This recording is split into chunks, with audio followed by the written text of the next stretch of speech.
Welcome to the Demeere podcast. We talk about martial arts, self-defense, and a whole lot more. And now your host, Demeere. Hello everybody, welcome to episode 25 of the podcast. In this one I'm going to talk a little bit about what it takes to find a good self-defense class or self-defense instructor. But first of all, as always, a big thank you to one of my patrons, and it's thanks to my patrons that the podcast is possible. So I want to thank Dee, who prefers to stay anonymous, but who's been my patron for a while now. And I very much appreciate your support, Dee, so thank you very much. If you also want to hear your name mentioned, well, you can join us at Patreon, and you can join us as low as $1 per month, which gives you access to the timeline, and then it just grows up incrementally in a few tiers where there's lots of stuff. There's a bunch of instructional videos and much more to come. So you go to patreon.com/Wim Demeere, and then you can join us and see everything we have to offer there. So that is the main thing I want to mention. And I think it's good that you give back a little bit to the people who support you. So that's why I wanted to mention Dee, and I try to do that every podcast. Just give a shout out to the people who are making all this possible. So that said, what's new? Well, a bunch of stuff. I released my newest instructional video. It's the first one I did since a long time actually. It's called Basic Self-Defense. It's the first one, and it's about controlling techniques. Now, this is, as I mentioned before, I give the long explanation in podcast number 23. So you can listen to that if you go to wimsblog.com/23, number 23. Then you can listen to everything that the program is about. And in short, it's just a very practical, no-nonsense self-defense program meant for beginners who want to learn something that works fast. And I released that, and I was very much surprised at the success that the first video had. Lots of people bought it, and I got some really great feedback. There were some hitches here and there with the technical aspect of buying the podcast, and that has to do with the site that I was using. They seem to be fixed now. But anyway, I just wanted to say a huge thanks to everybody who bought the video. And I want to say also that the next next parts of that video series, because it's a series, I'll start working on that in about early to mid-October, depending on a few factors. So that's going to come afterwards. What's the next one about? Well, we have the first part was about controlling techniques, and then the next part is going to be about neutralizing techniques. And you'll be surprised at how easy it is to do that second part once you have done the training for getting the first part right. And as you know, if you have the video, it's a very, very specific teaching methodology that allows you to make rapid progress. And if you've done the work, and it doesn't take long, if you did the work for the first part, second part is going to be very, very easy to make rapid progress in. So I'm excited to work on that again, because it's a self-defense program that I think is actually quite practical and useful. So that said, what is also new? Well, tomorrow I'm recording the crossover podcast with Ian Abernethy, and I don't know when we're going to release it. Maybe in a week or two, maybe a little bit later. We'll see. We haven't discussed that yet. But that should be a lot of fun. Ian is obviously a karate and self-defense expert, and he's very knowledgeable on Japanese martial arts. My thing is more Chinese martial arts. And Ian had the idea of just asking people who follow us respectively to ask questions to the other one. And we would just discuss all these topics. And we've got a bunch of topics. We had loads and loads of questions, which is really great. And I'm completely looking forward to doing this with Ian tomorrow. So I'll let you guys know as soon as that one is live on my social media and so on. As always, you can find the links to that in the show notes. And that should be a really interesting podcast comparing different arts and our different perspectives. So that's it for the update. Moving on to the main topic of the podcast of today. How to choose a self-defense class or a self-defense instructor. Now, it's a question I often get, and I don't think I've ever really written about this in detail. But recently, one of my patrons, Jacob, asked a question about that, and in the quick Q&A video, I gave an answer that focused on very broad generalities, in a sense that some overarching themes that you want to look out for to make a good choice. Some things, some advice, some tips that would give you, how should I put it, something that is not dependent on very specific factors, but more general, but that you can use as a good guideline, as a rule of thumb to make a choice whether you want to train with somebody in this class or not. Now, in this podcast, I want to do a little bit more, because that's what I told Jacob in that video, is that, well, it's hard to, there's so much you can say about this topic that it's a little bit difficult to boil it down to a 10-15 minute video. So I wanted to do a little bit more, because I've received this question so many times. Now, before I go on, there's a few things I need to mention. The first one is there's a difference between a martial arts class and a self-defense class. And you have to distinguish between those two if you plan on attending one and your goal is self-defense. A martial arts class has, normally speaking, unless you're unlucky, it has a part of it, a component of martial arts is self-defense. But there's so much more. There's going to be maybe forms, there's going to be drills that might seem a little bit further removed from what self-defense is in your mind, and so on. So there might be a lot of stuff in there that you think either doesn't apply or is only slightly related to what your idea of self-defense is. So if you go to a martial arts class for self-defense because, for instance, that's the only thing that's available in your neighborhood, well, start with that mindset that there's going to be more than simply self-defense techniques. 9 out of 10, sometimes not, but most often that's going to be the case. If you go to a pure self-defense class, let's say a Krav Maga class or something like that, which is normally just self-defense, it's a little bit different, because self-defense is their sole focus. So you should expect to see a lot of it, obviously. Now, I'm not going to say that martial arts classes aren't good for self-defense. Quite on the contrary, that's not the case. Explaining all that in detail is beyond the scope of this podcast episode. But I've known people who practice traditional martial arts. They don't practice any of the quote-unquote live drills, live training and hardcore stuff and blah, blah, blah. But they are hell on wheels to fight if you ever would make the mistake of attacking them. And they have the track record to prove it. So it's not as black and white as it sounds. But putting that aside, I wanted to mention this second point as well, and I'm going to talk about a lot of stuff. Now, some of it may or may not apply to the teacher or the self-defense class that you're going to check out. But if you see many of the points I mentioned come up, and a few other ones that you discover yourself, well, then you might want to think really hard about choosing that instructor or that class to join up on. So it's not about one aspect, it's about a multitude of things coming up that you notice, like this is a little bit off and this is off and so on, and I'm seeing this warning sign. So just take it as just some tips that I'm trying to give you, and that you then use as a measuring tool to see if you want to join up or not.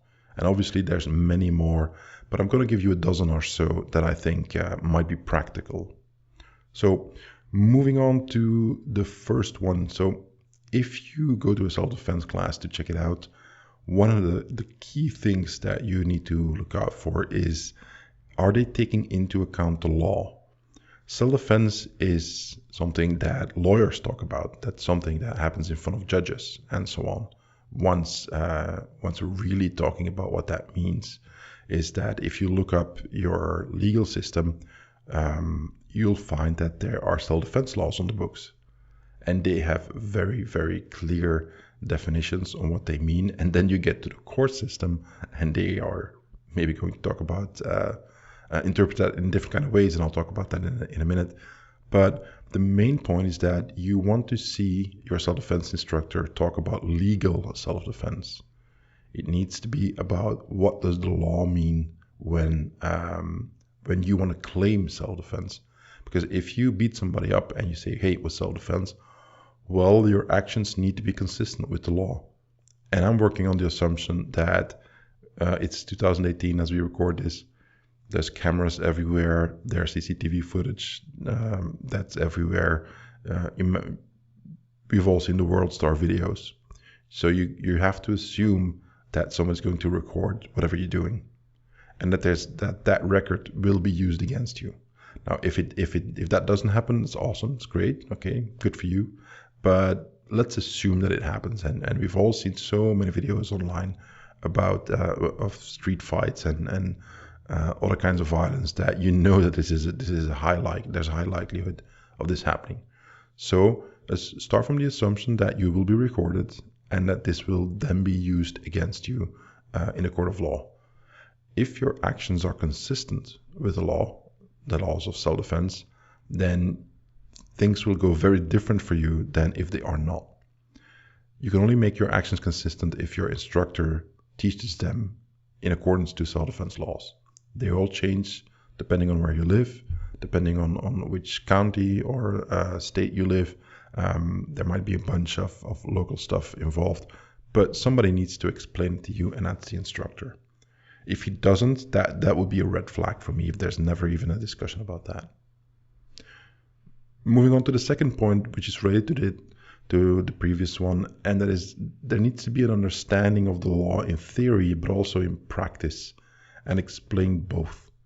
I'm going to give you an example. A while ago, I wrote about self-defense carry, so carrying a knife for self-defense. And I wrote that in my blog post, and I'll put the link in the show notes.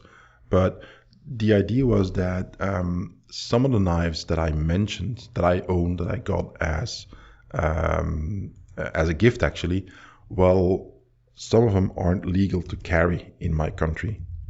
And I wrote as such. Now, I was contacted afterwards by a police chief of a town not so far from where I live. And he said, hey, I follow your blog and this and that. I just want to tell you that this is actually not illegal to carry.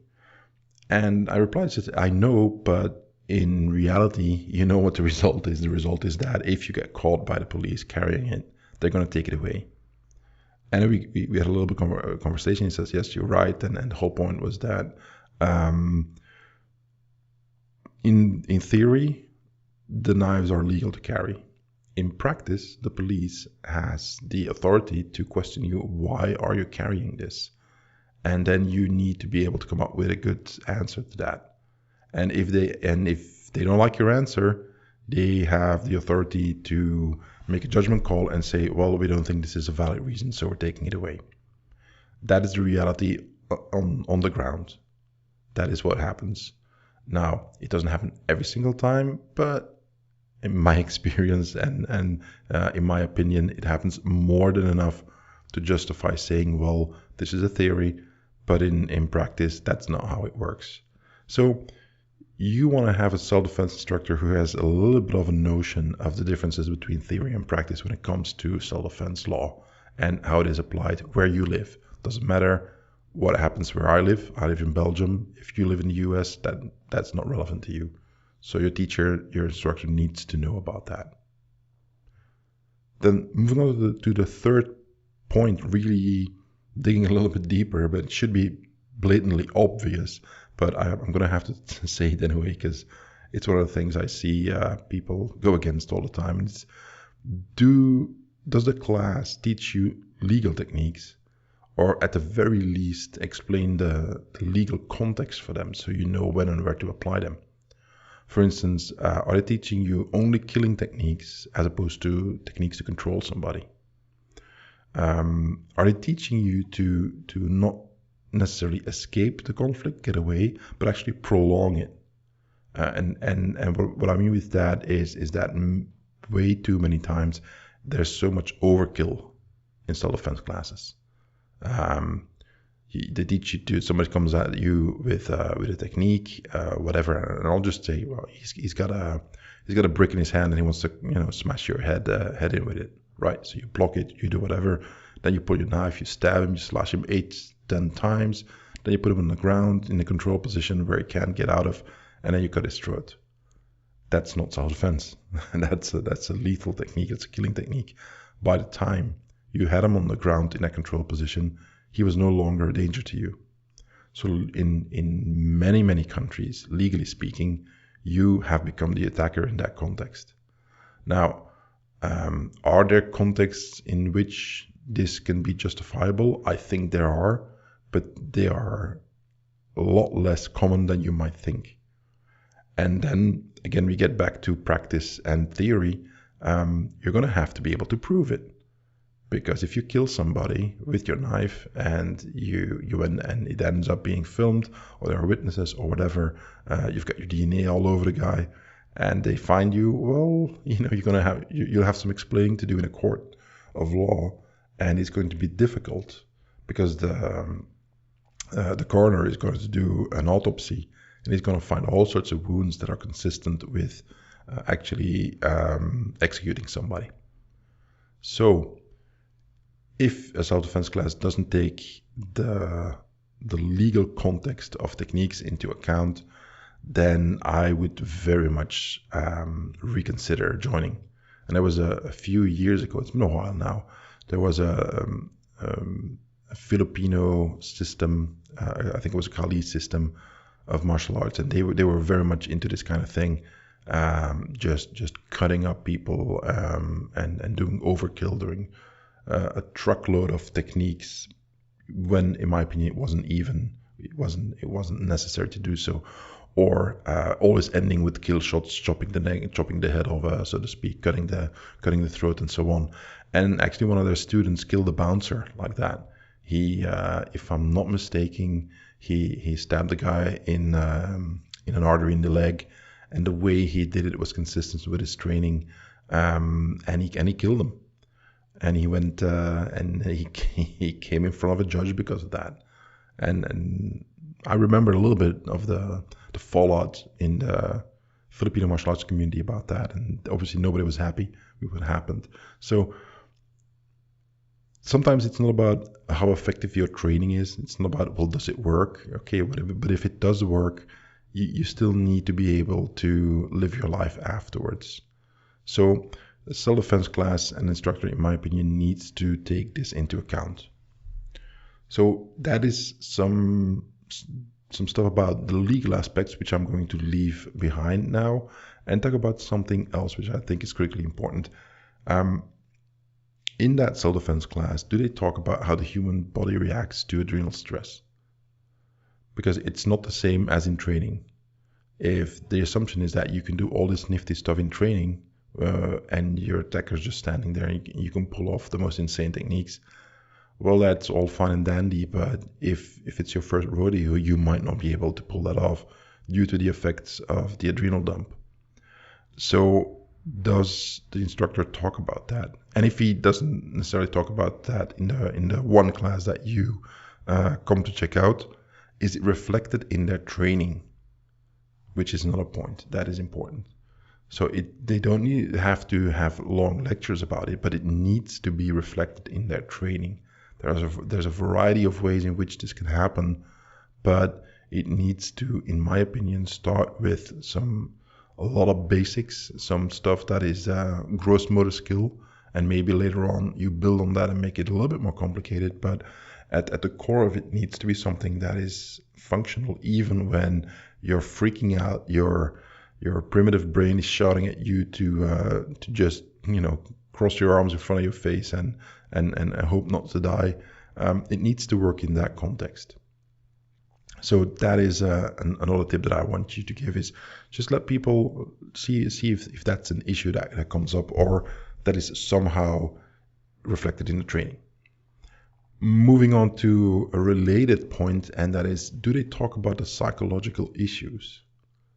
So there's a cost to using violence, and it is that you have to live with yourself whatever happens.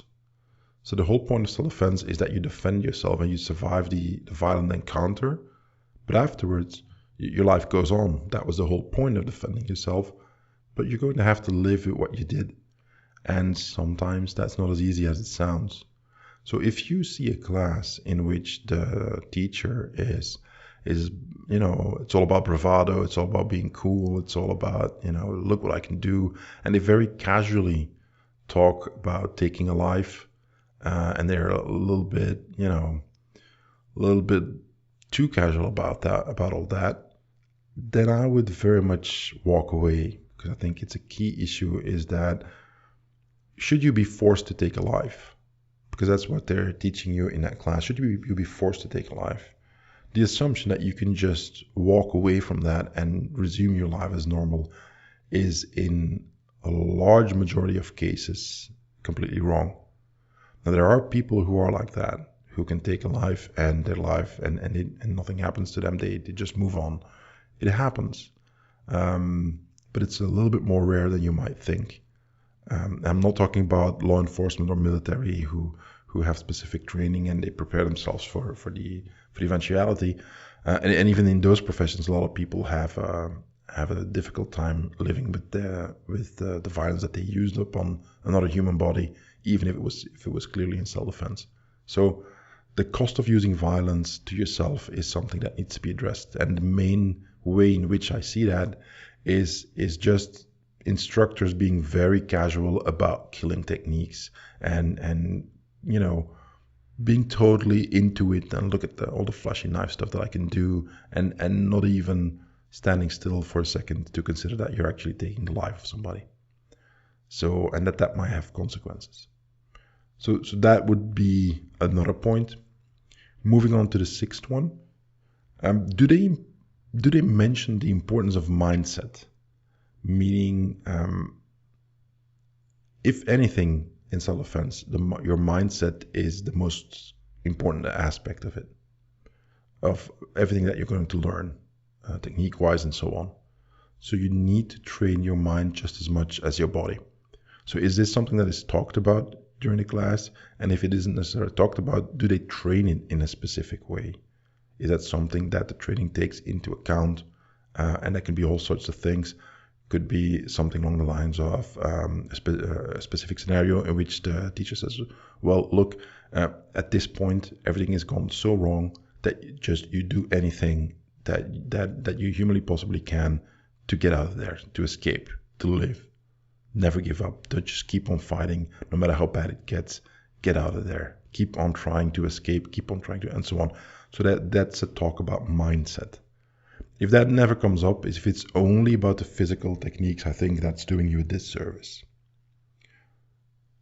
Moving on to number 7, the techniques, and I'm going to talk a little bit more about the technical part now. The techniques need to be versatile. What I mean with that is they need to work against somebody who's not doing the same style as you are, because that's useless. You can't pick your opponent. You can't pick your attacker. If it's going to happen, it's going to be somebody you have no idea what he does.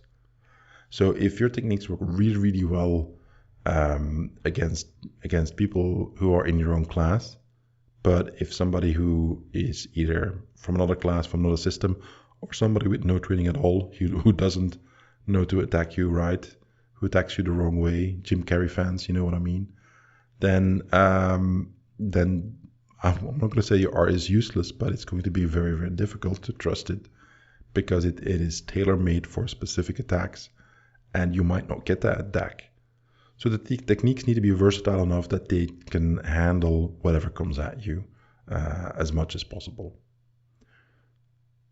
Moving on to point number 8, and this is more about teaching now. The teacher needs to adapt the art to the student and not vice versa. So the point is that you learn stuff and the system is strong enough, it's versatile enough, it's competent enough that it can be a little bit adapted to your particular needs so that you don't have to change in order to accommodate it. There are reasons for that. For instance, I'm going to go a little bit for an extreme example. Let's take Taekwondo. I've known guys who use Taekwondo in self-defense in spectacular fashion. So I'm not going to say it can't work, but let's say that I'm not that tall. I have short legs. I'm a little bit heavy. And, I can kick, but I'm not the fastest kicker in the world. Well, then maybe Taekwondo is not the best art for me. Maybe I'm never going to get to the skill level of the guys that I knew that actually could pull it off, and they could, without a warm-up, just do jump spinning back kicks and knock people out. So it's not that it's impossible, it's just that the art isn't a good fit for me. It cannot be adapted enough to me. So take that into account and see if the techniques they're showing is something that you think is physically possible, not technically. Not like, well, I don't know how to do this. Well, that's something you can learn, but it needs to be physically possible. There's other arts, certain grappling arts from Indonesia, the harimau styles. Not all of them, but some of them, like for me, they don't work. That's just not how my body moves. I can't do all that. That's really bizarre ground stuff. It's not for me. So we all have our particularities. Moving on to another part, and that is, again, more about the training. The training needs to challenge you mentally and physically, but it shouldn't break you. Now, unless you are off to what I would consider an urban war zone, there's no need for that. There's too many risks of injuries. There's too much stuff that can go wrong. You need to be challenged, but the intensity of that challenge needs to be increased gradually so that you work up to it. You're not in boot camp to go off to war in a few weeks. And if that's the case with you, well, then I would agree. Then you need to be pushed really, really hard in training because there's not enough time to do anything else. But if that's not the case for you, if you just you have time and you are getting into it, well, then I would say there needs to be intensity, but it needs to be gradually increased so that you can adapt to it, so that you can rise to the level, as opposed to that the intensity crushes you. Because if you're broken in training, you can't really defend yourself. So that's a part about. Let's put it this way: there's a lot of hardcore gyms out there that offer good training, but they consider that, well, you just have to jump into the water and swim or drown, and if you can't swim, that's not a problem. Then you're not cut out for this. I disagree with that. Moving on to point number 10, and that is there needs to be a balance between being goal-oriented and process-oriented.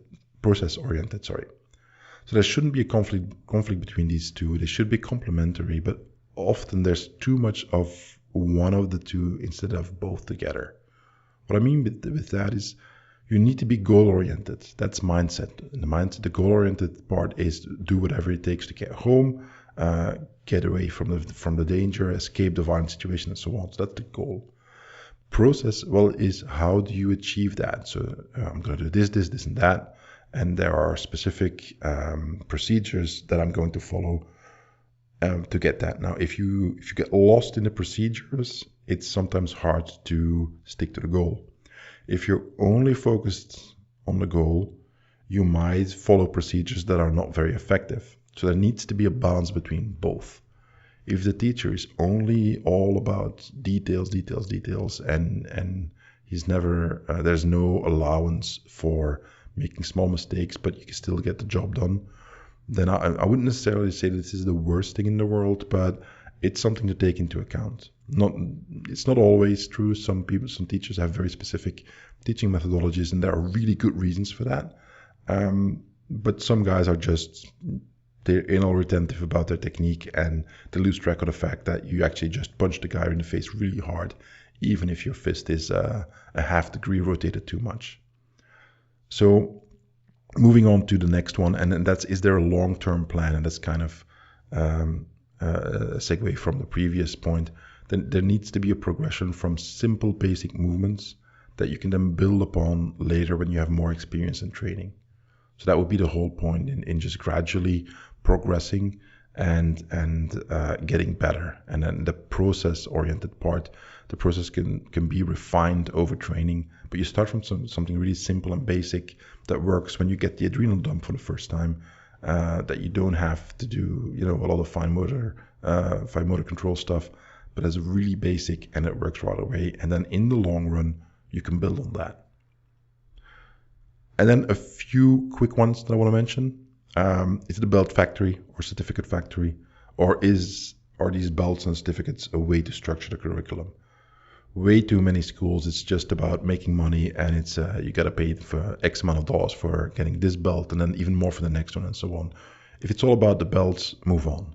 I don't have any belts. I think I have an orange belt from way back in the day when I started with judo and jiu-jitsu. I have one from my Kun Tao teacher, and that's it. I don't care about belts. The belts don't do the fighting for you. You do. So if it's all about following the curriculum and progressing through the ranks, maybe think twice about this.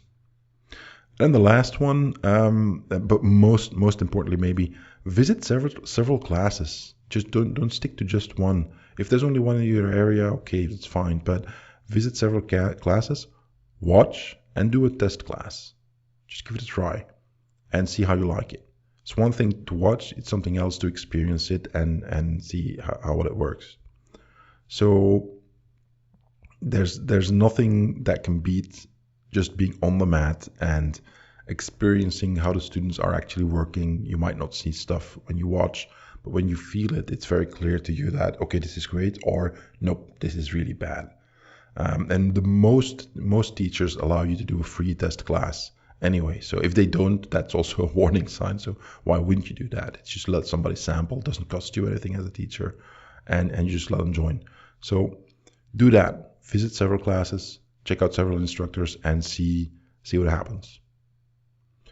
And that's pretty much it. So I'm going to leave you guys with that. As always, all the links of the stuff that I mentioned are in the show notes. And you go to wimsblog.com/25, so number 25, and that will take you to the page with all the links of the stuff I mentioned here. As always, please like, share, and subscribe. Join me on social media, and join us on Patreon if you want to support the show and get your hands on a lot of goodies. So that's it. I am going to sign off and talk to you next time.